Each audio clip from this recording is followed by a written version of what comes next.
Bonjour à tous et bienvenue sur la chaîne Mon Doux Refuge. Aujourd'hui, je vais vous montrer comment je fais ma pizza express.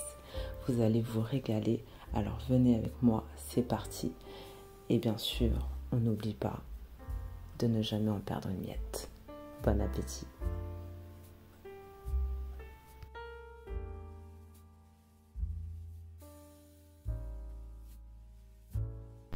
Tout d'abord, vous prenez un bol ou le récipient de votre choix.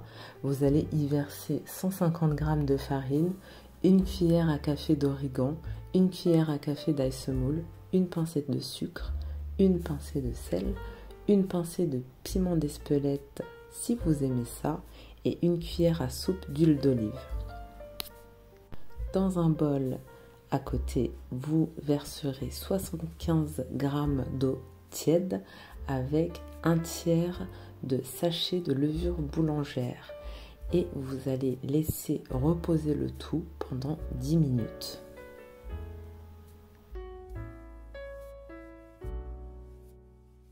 Lorsque les 10 minutes sont passées, vous allez verser votre eau tiède et votre levure dans la préparation de farine, tout simplement, et avec un peu d'huile de coude, vous allez malaxer tout ça pendant quelques minutes.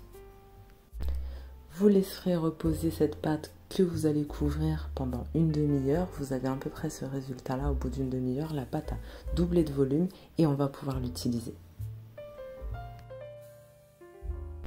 En garniture de base, j'ai choisi de faire un peu une pizza à la napolitaine.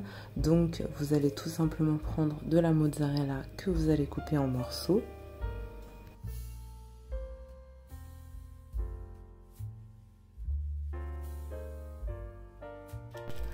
Vous viendrez ensuite étaler une feuille de cuisson sur la plaque de cuisson.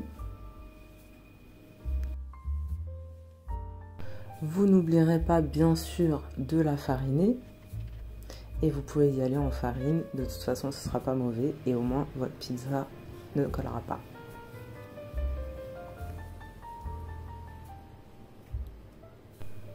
Je viens déposer mon petit pâton de pâte à pizza que je vais venir travailler uniquement dans le milieu. Alors ça, c'est le secret. Si vous voulez avoir une croûte en fait tout autour, et bien tout simplement il faut rabaisser, il faut appuyer sur la pizza au milieu et ne pas toucher au bord. Et là, vous avez votre croûte. Ensuite, je viens mettre du coulis de tomates. Ici, j'en avais plus, j'ai tout simplement, il me restait des tomates pelées concassées et ça fait très bien l'affaire aussi. Donc c'est ce que j'ai mis.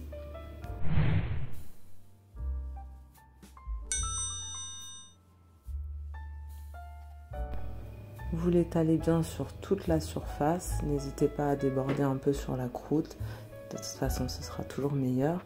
J'ai rajouté un peu d'origan parce que je suis fan de l'origan dans les pizzas, donc j'en mets dans la pâte et sur le coulis.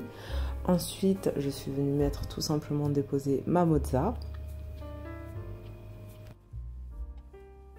N'oubliez pas de poivrer et de saler selon vos goûts. Faites attention, il y a déjà du sel dans la pâte. Donc on a notre belle base, il ne reste plus qu'à l'enfourner. Comme vous voyez, on a déjà quand même une super pizza. Je parle de base parce qu'après je rajouterai des ingrédients, vous allez voir. On enfournera le tout pendant 10 à 12 minutes selon votre four à 250 degrés sur ce mode grille chaleur tournante.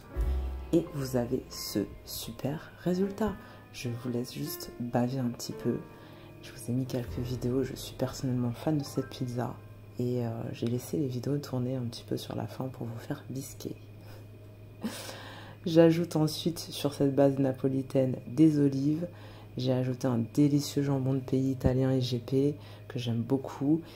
Et quelques jeunes pousses. Vous pouvez mettre de la roquette, ça passe très bien aussi. Ou quelques jeunes pousses d'épinards. C'est pas des jeunes pousses que j'ai mis d'ailleurs, petite rectification, ce sont des graines germées. Et si vous avez quelques feuilles de basilic frais, c'est vraiment ce qui me manquait ce soir-là pour que ce soit la perfection. Vous pouvez aussi les ajouter, n'hésitez pas.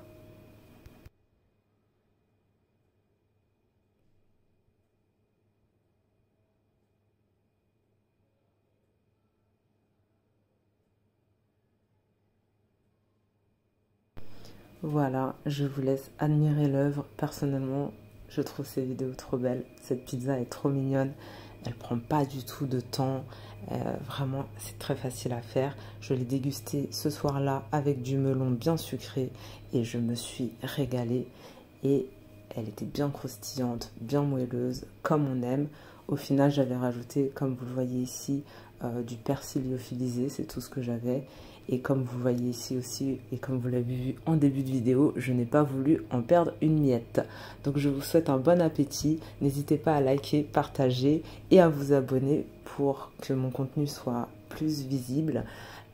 Et surtout, ne manquez aucune de mes excellentes recettes.